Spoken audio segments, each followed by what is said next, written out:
Hey y'all, welcome back to the kitchen. It's your girl Sydney, your favorite Southern chef, with a whole lot of flavor and just a little bit of sass. If you're new here, hey boo, go ahead and hit that subscribe button so you don't miss out on any of the goodness we're going to be cooking up around here, okay?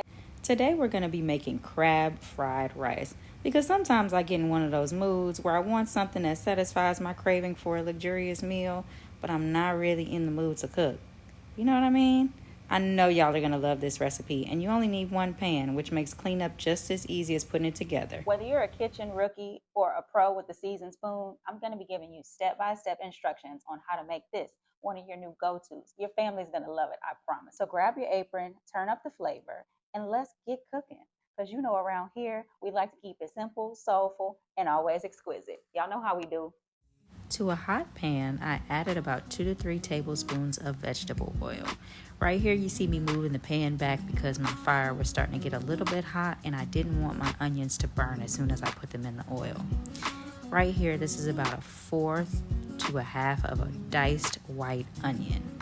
Saute that for a bit, putting it back on the fire. Next, I like to add the whites of about 3 to 4 green onions. And I like to saute my onions first in that neutral oil because it allows your oil to infuse the rest of your dish. It's pretty traditional in Thai cooking. Next, I added about a half a cup of finely minced carrots. We love carrots and we love the color, so I added a lot of those. Now, very important that you add day-old rice. Please do not use fresh rice. Day-old rice is important because it has allowed time for the rice to kind of dry out a bit and it won't give you mushy rice when you're making fried rice. Here you'll see me adding back the rest of the rice that I cooked. So in total, I'd say I'd used about 2.5 to 3 cups of day-old jasmine rice.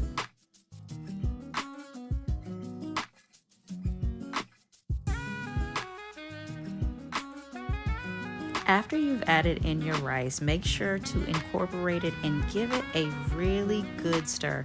Break up all of those big chunks and pieces that you see in the rice because you don't want any clumps left over when you have to season your rice. Here I'm adding about 3 tablespoons of any sesame oil that you have before I crack in my eggs. I'm using 3 eggs. And since we don't really like big chunks of eggs in our rice, I'm going to give that a scramble with the rice versus just scrambling the eggs on the side.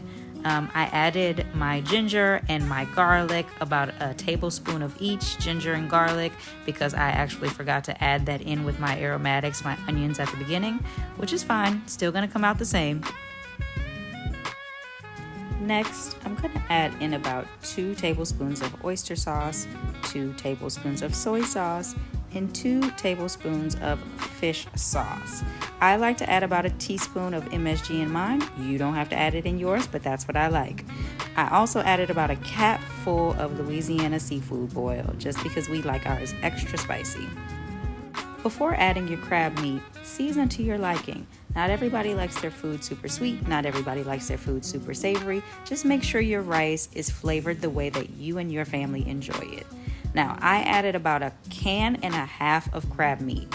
You add as much crab meat as you like. I only added 1.5 cans because I used the rest of that crab meat to garnish our dishes. Now, this creamy goodness I'm using is called crab butter.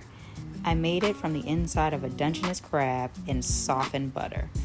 I got the idea from a chef I follow, and I'll link her video in the description for anyone that wants to try. In the meantime, since I know most of us don't have crab butter lying around, use 3 to 4 tablespoons or pads of butter and just turn off your heat, mix that into the rice, and you're good to go.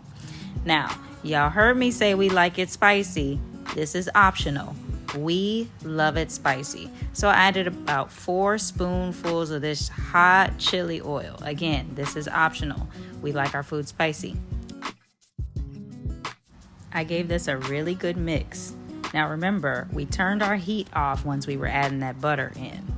So your heat should be off All the residual heat is what's cooking everything through. So now that everything's done, we're gonna add our green onions, the green part of our onions that we saved earlier, and give it another good mix. Now all you have left to do is give it a good taste. Guys, look how good this looks. Lumps of crab meat, all that spice, all that flavor.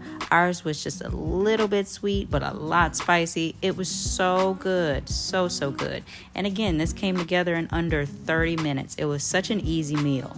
I paired mine with stir-fried curry crab, some egg rolls, some crab rangoon, and my mom and my grandma loved it. I really hope you guys give this recipe a try. Let me know if you try this in the comments and what you'd like to see next. Bye!